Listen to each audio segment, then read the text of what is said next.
Marriages are hard work. Ask anybody who's been in one. Here to talk about some strategies for making your marriage a success are Pastor Sylvester "Sly" Wallace and his wife Laura Wallace of Riverside-based Changed Church. Folks, welcome to the program. Thank you for having us. So it's no secret that the world has been challenging so many of us the last couple of years. What are some of the ways that it has been stressing married couples in particular? Wow. Do you want to go? That's huge. Our marriage ministry actually started through the pandemic. So when the pandemic started, we found and started looking at a lot of couples that were struggling, having to spend so much time together. And so we started what's called Couples in Quarantine. That was the name of the marriage ministry.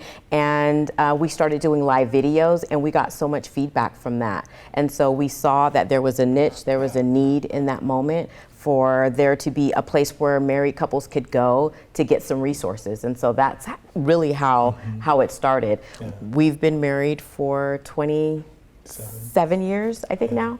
And so we wanted to be able to use our experience to help other married couples.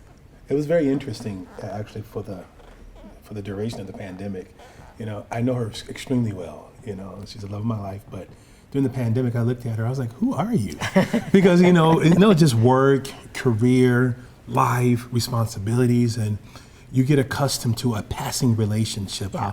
Good night, sweetheart. Oh, I'll see you at the dinner table. Yep. But when the pandemic happened, it was like I was forced to be in her presence again. Yeah. And literally had to relearn her in that process.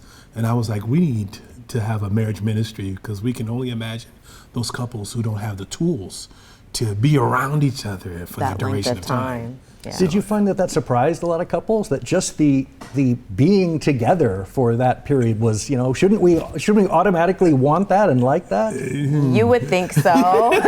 You would think so. But I know, like, speaking for us, especially when you've been married for quite a long time, you get used to your rhythm. You get used to your sense of schedule. You get used to just having your own individual time. And so I know for me, that's really how I recharge. And so that was something that we struggled with when we first got married, because he was just, let's together. And for me, it was more of, I need to have some alone time. I need to be by myself so that I can recharge and be a good mother, be a better wife. And so I knew that if we were experiencing that, then there had to be other couples that were going through the same process now, with the whole world being shut down, because you have a lot of couples who maybe have things that are going on in their marriage that they use their job to distract them, or and so they have that escape, or they have the children to use as an escape. And so once those things were kind of taken away, we sensed that there was a definite need for that type of counseling. Yeah, for sure.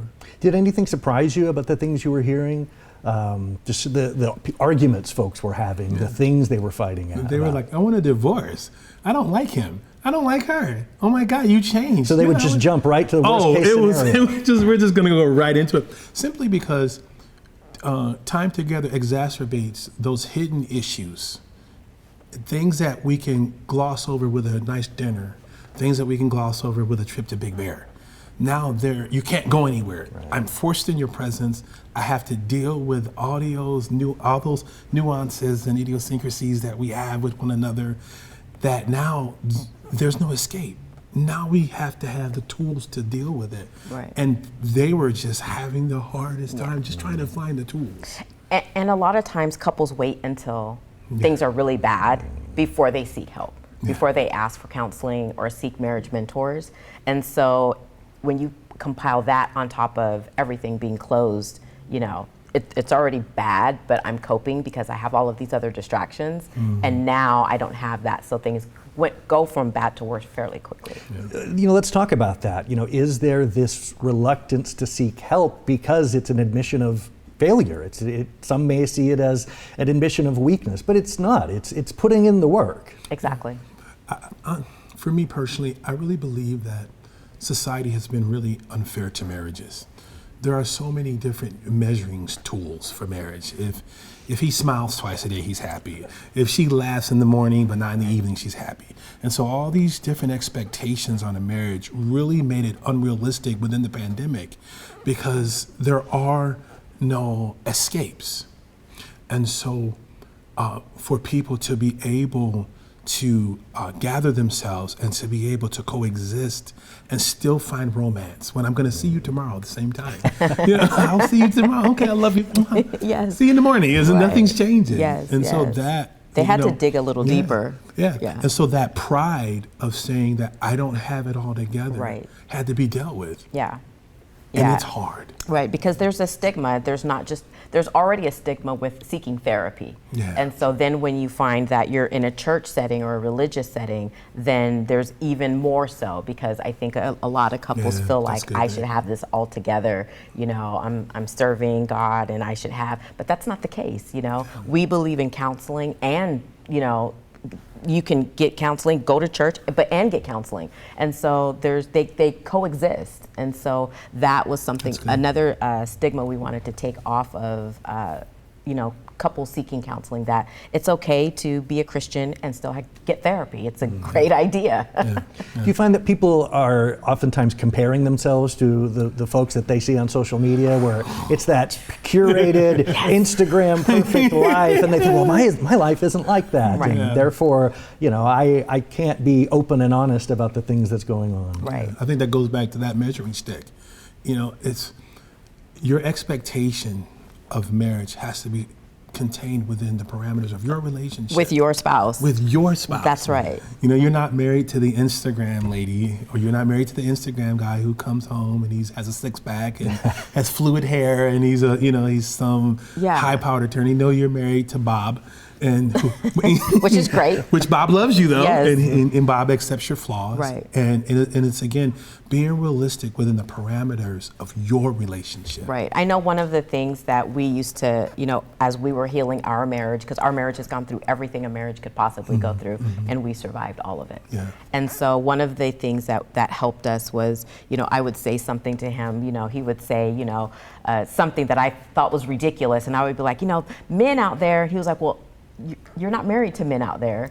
You're married to me. Yeah. And so your husband, this is our scenario. Yeah. And so you have to take the world out of this unrealistic, iconic ideal about what marriage should look like. You have to kind of take that. Thank you. You have to take that out and really be honest and genuine and sincere about what you're experiencing, what you're going through, and what you need to do to make that better. Mm-hmm. What about in-laws?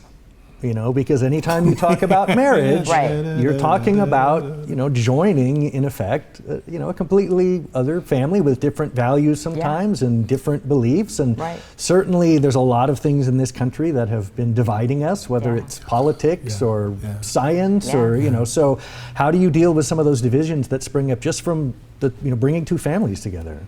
For me, it's, first I let it be known that when you marry someone, you're marrying the whole family. Yes. You're marrying the whole family. Yeah. Intimately, you are not just intimate with your wife. There are references from the mother and the father with your wife or with your husband. And so in-laws it's like any other relationship, there's always going to be friction. Yeah. You are blending two worlds. I don't care if your chemistry is so phenomenal. Oh, I look at you and you're from the East, I'm from the West. Lovey-dovey. After a while, they're going to get on your nerves. Yeah, that's going to all go away. Right.